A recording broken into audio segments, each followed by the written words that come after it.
Hi there, welcome to hotcuppachoco's ASMR radio, and you are listening to the very first episode. I am Choco, and today I am trying a new way to deliver a soft-spoken ASMR without role-playing. I will still make role-playing videos soon, but today I just wanted to make something different to also welcome the new year. Let this video be one that you can sink into, lose your focus on. Just something to lull you to sleep. Also, please forgive the dogs, birds, roosters, frogs, crickets, and lizards that you might hear in the background. My room isn't soundproofed, and I can't really tell the animals to shut up. And the animal noise are kind of 24/7 too. So I apologize for that. Also, there might be the occasional vehicle sounds. So yeah. But yeah, despite all the distractions, I'm here to sit with you for a while to talk about the things we all feel but don't always talk about. And I'm talking about goodbyes, loneliness, love, and everything in between. So if you're someone who likes to keep your thoughts close like I do, I hope this video feels like a safe space for you. A place where we can take a breath together and untangle some of those complicated knots in our minds. So, why don't you grab a warm drink or not? Just find a cozy spot and yeah, let's dive in. Let's start with goodbyes. They're such a common part of life, and yet they still manage to hit us hard every single time. Whether it's the goodbye of a relationship, a friendship, a phase of life, or even a version of yourself that you have outgrown. Each one carries its own weight. For me, goodbyes have always been bittersweet. I'm the kind of person who lingers in the doorway, unsure if I'm ready to let go. Sometimes I wonder if it's because I'm trying to hold onto what was good about it.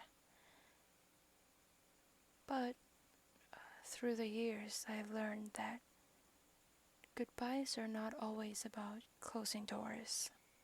Sometimes they're about making space. Space for something new and something unknown.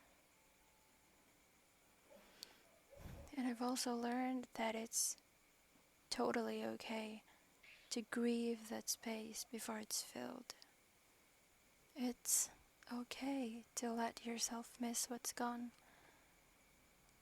There is strength in feeling that sadness and then choosing to move forward anyway.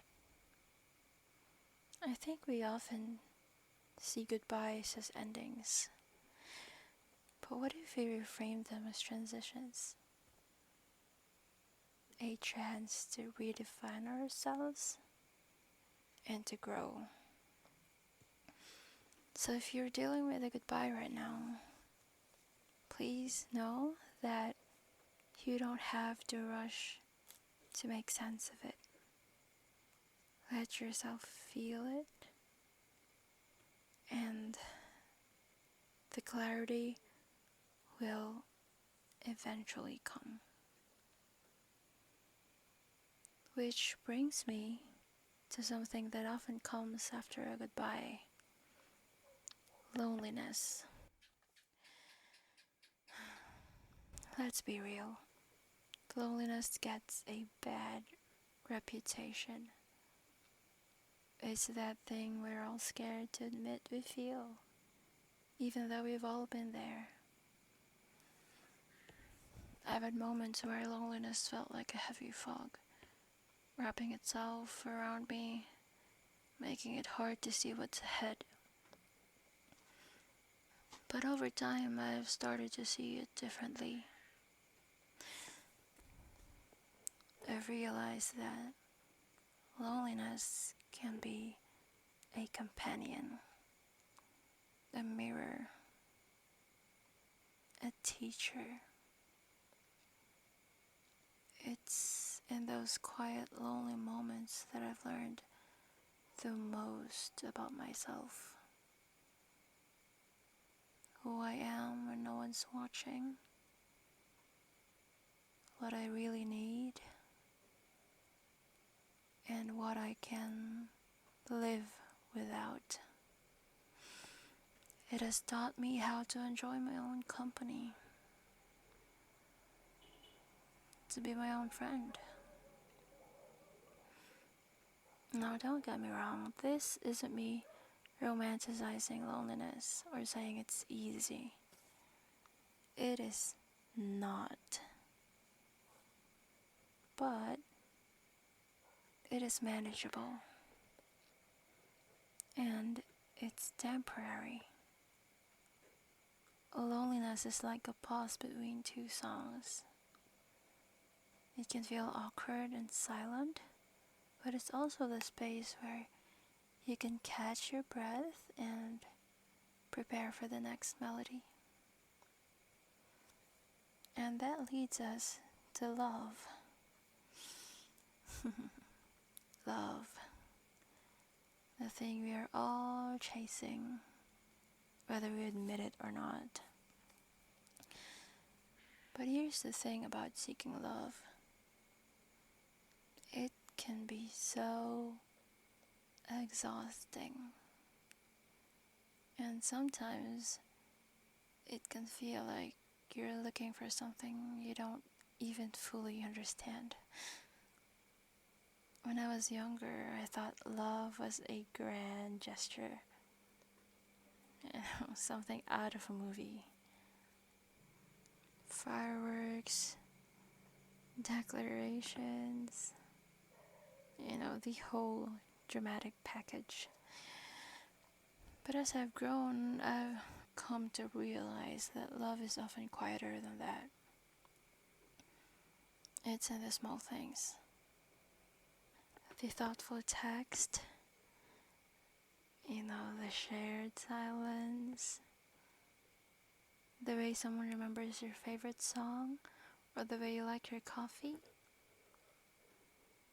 And it's not just romantic love. It's the love of a friend who checks in on you when you're feeling low. The love of a stranger who holds the door open. And the love that you show yourself when you choose to rest instead of pushing through another busy day. When you're seeking love, remember that it comes in many forms. And sometimes the love that you are looking for is already there, just quietly waiting for you to notice. But what happens when you do find love? That's where the real work begins.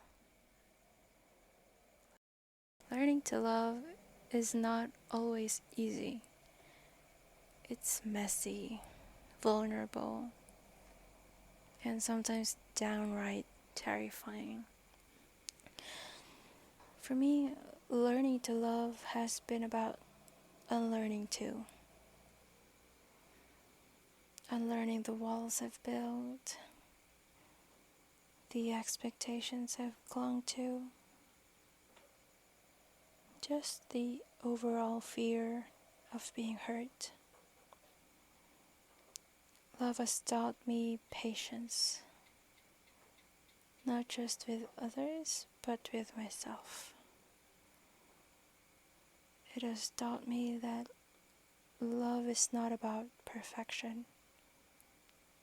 It's about showing up, flaws and all that. It's about listening, understanding, forgiving, and compromising. It's about choosing each other over and over again, even on the hardest days. So if you're at a point in your life where you're learning to love, be kind to yourself.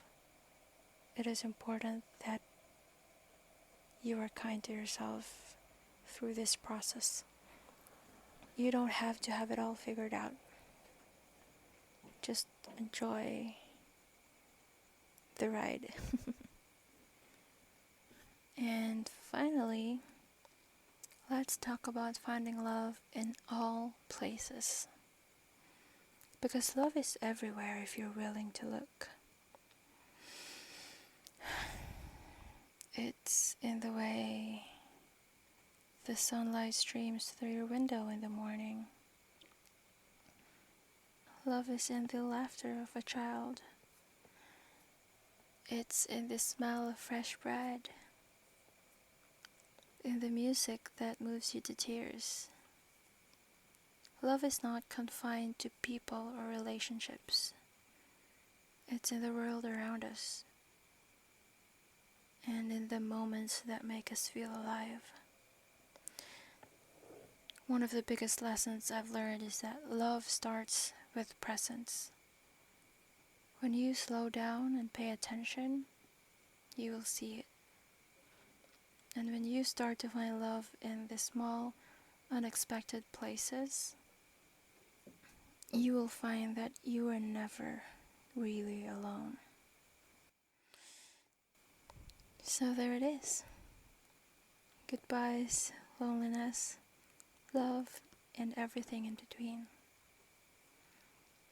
If you're navigating any of these right now, know that you are not alone. These feelings are part of what it means to be human. And being human is a beautiful, messy, wonderful thing. Thank you for spending this time with me. I hope you leave this episode feeling a little lighter, a little more hopeful, and maybe even a little more loved. Yeah, see you next time. Take care of yourself, and remember that love is all around you. You just have to be open to seeing it. Good night, my friend.